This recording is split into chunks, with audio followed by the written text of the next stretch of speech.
बहुत समय पहले की बात है। एक राज्य में एक ऐसा राजा राज करता था जो बहुत ही क्रूर और घमंडी था।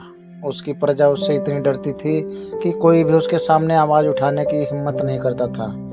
उस राजा ने अपने राज्य में एक बहुत ही घिनौना नियम बना रखा था। राज्य में जब भी किसी गरीब परिवार की लड़की की शादी होती तो उसकी डोली पहले राजा की हवेली में जाती।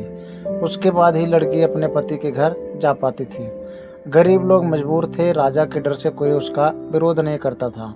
उसी राज्य के एक छोटे से गांव में इंदु नाम की एक गरीब लेकिन बहुत बहादुर लड़की रहती थी। कुछ दिनों बाद उसकी शादी तय हो गई। शादी वाले दिन पूरे गांव में खुशी का माहौल था, लेकिन इंदु के घर में खुशी के साथ साथ डर भी था, क्योंकि राजा को उसकी शादी की खबर मिल चुकी थी।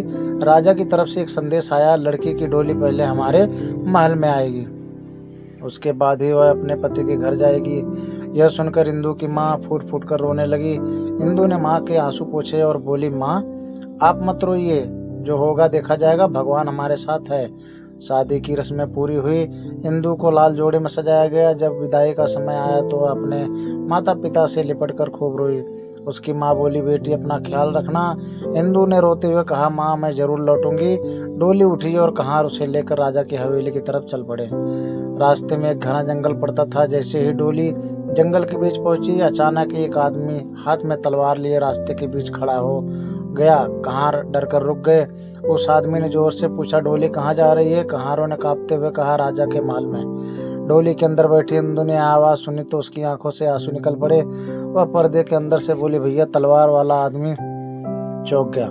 मुझे भैया बोला? इंदु रोते हुए बोली, हाँ भैया, मैं आपकी बहन जैसी हूँ, मेरी लाज बचा लो। राजा ने मेरी डोली अपने महल में बुलवाई है, मुझे डर लग रहा है। उस आदमी ने कुछ पल इंदु को देखा, फिर तलवार नीचे कर दी। वह बोला, आज से तू मेरी बहन है। इंदु ने हाथ जोड़कर कहा, भैया मुझे बचा लीजिए। उस आदमी का नाम दारा था। दारा ने तुरंत अपनी पगड़ी और कपड़े उतार और इंदु को देते हुए कहा, बहन ने कपड़े पहन लो। फिर उसने इंदु से उसकी साड़ी ली और खुद साड़ी पहन ली। उसने तलवार को कपड़े के अंदर छिपा लिया और डोली में बैठ गया। फिर कहारों से बोला, किसी को कुछ नहीं कहना, डोली सीधे राजा के महल ले चलो। कहार डरते हुए डोली लेकर आगे बढ़ गए। कुछ देर बाद डोली राजा की हवेली में पहुंची। राजा को खबर मिली, महाराज लड़की को डोली आ गई। राजा खुशी से मुस्कुराया और बोला, डोली को अंदर ले आओ। कहारों ने डोली को हवेली के बीच रख दिया। राजा ने अपने आदमियों को बाहर जाने का इशारा किया। फिर वह धीरे धीरे डोली के पास पहुंच गया।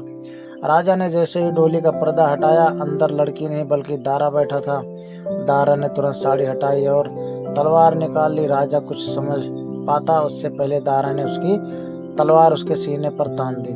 दारा गरज कर बोला, जिसे तूने कमजोर समझा था वही आज तेरे सामने खड़ा है। राजा डर गया, लेकिन दारा ने उसे कोई मौका नहीं दिया। राजा का अंत हो गया। मरते मरते राजा अपने सैनिकों को चिल्लाया, इस आदमी को जाने मत देना, इसके गांव को आग लगा दो। राजा के कुछ सैनिक तुरंत घोड़े पर बैठकर इंदु के गांव की तरफ निकल पड़े। उधर दारा इंदु को लेकर जंगल के रास्ते भाग रहा था। अचानक दूर से धुआं उठता दिखाई दिया। इंदु ने घबराकर पूछा, भैया वो धुआं किसका है? दारा रुक गया। उसने दूर से देखा, वह इंदु का गांव था। सैनिकों ने चारों तरफ से घेर लिया था और कई घरों में आग लगा दी थी। इंदु चीख पड़ी, भैया मेरा घर, मेरे माँ बाप। दारा ने कहा, बहन तू यहीं रुक। लेकिन इंदु अपने घर की तरफ भागने लगी। दारा उसके पीछे दौड़ा। गांव की आग की लपटों में घिर चुका था। इंदु अपने माता पिता को बचाने के लिए जलते हुए घर की तरफ बढ़ी। तभी दारा ने उसे पकड़कर पीछे खींच लिया। वह बोला, बहन अंदर मत जा। इंदु रोते हुए बोली, भैया मेरा परिवार अंदर है, मैं उन्हें छोड़कर नहीं जा सकती।